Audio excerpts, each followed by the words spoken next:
ये मोहल्ला तो ऐसे बैठा है जैसे कवियों की सुपारी ले रखी हो।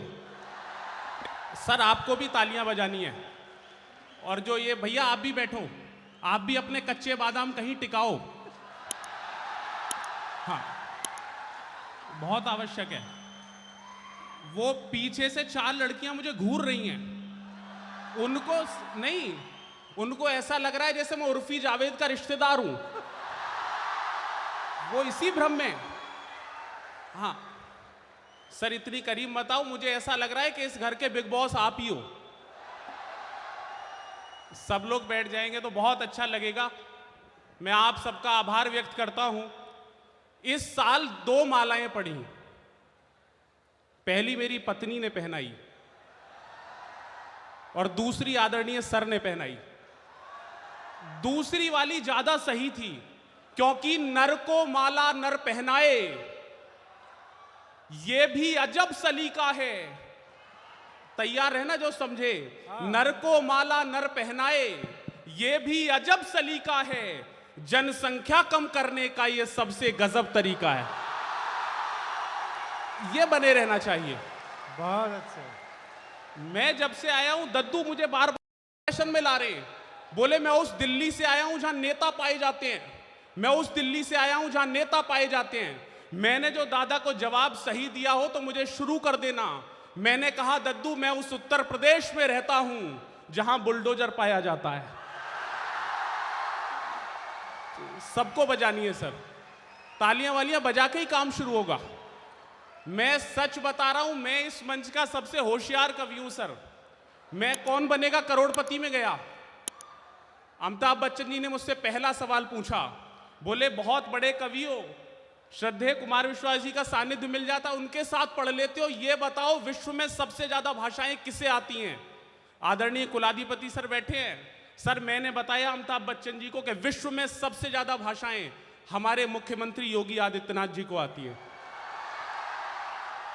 और जिन्होंने तालियां अभी नहीं बजाई, एक एक व्यक्ति की तालियां उठेंगी। उन्होंने पूछा कैसे? मैंने कहा हमारे मुख्यमंत्री जी कहते हैं जो जिस भाषा में समझेगा। तालियां जोरदार बजाओ एक बार। हाँ, उसे उस भाषा में समझाएंगे। अमिताभ बच्चन जी कमाल। बोले दूसरा सवाल दाग दिया सर, सच बता रहा हूं, दूसरा सवाल दाग दिया। बोले राजनीति में तख्ता पलट किसे कहते हैं? टीएमयू वालों, आपको बता के जा रहा हूं, नौजवान लोग बैठे हैं, बड़े लोग भी बैठे हैं।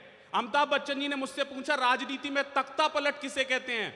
मैंने कहा इसका भी सबसे बड़ा उदाहरण हमारे उत्तर प्रदेश से आता है।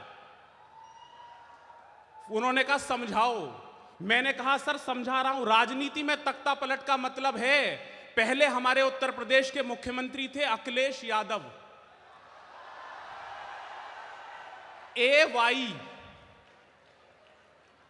और अब हैं योगी आदित्यनाथ, YA। तालियां जोरदार वाली बजाओ एक बार। हाँ, सबसे होशियार कवि हूं,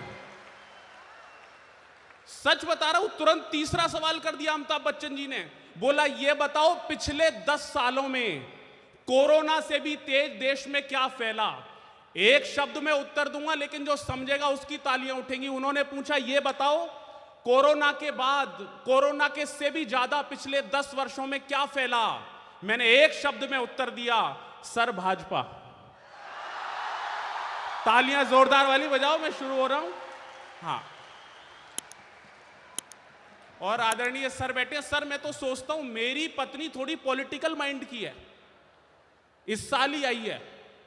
उसने मेरे लिए बिल्कुल तरीके बना रखे हैं। जब मैं, बहुत जो समझदार लोग हैं उनकी तालियां उठेंगी। जब मैं समय से घर जाता हूं तो वो भाजपा के चुनाव चिन्ह से मेरा स्वागत करती है। और समझना पड़ेगा अगली बात को, जब मैं उससे लेट जाता हूं तो वो कांग्रेस के चुनाव चिन्ह से मेरा स्वागत करती है। और अगली टिप्पणी जो समझ जाएगा वो उछल जाएगा। अगर मैं उससे भी लेट जाता हूं तो वो आम आदमी पार्टी के चुनाव चिन्ह से मेरा स्वागत करती है। ये मन बहुत जरूरी है। बहुत सारे प्रोफेसर्स ने भी तालियां बजाई, मैं समझ गया उनका भी स्वागत ऐसे ही होता है। वो खुशनसीब हैं जो घर के पास रहते हैं, वो खुशनसीब हैं जो घर के पास रहते हैं, एक पारो के कई देवदास रहते हैं। एक पारो के कई देवदास रहते हैं। और अब तैयार होना कि यार जिस दिन भी वो कॉलेज में नहीं आती है, यार जिस दिन भी वो कॉलेज में नहीं आती है, कितने लड़के हैं जो दिन भर उदास रहते हैं। कितने लड़के हैं जो दिन भर उदास रहते हैं। मैं 11वीं में फेल हुआ तब कवि बना, और 4 पंक्तियां कहीं आपको सौंप रहा हूं, आपकी अगर बैक लगेगी तो काम आएंगी। मैंने लिखा कि हमारे दिल की धड़कन का तुम्हें एहसास हो जाता, अगर तुम झूठ भी कहती हमें विश्वास हो जाता।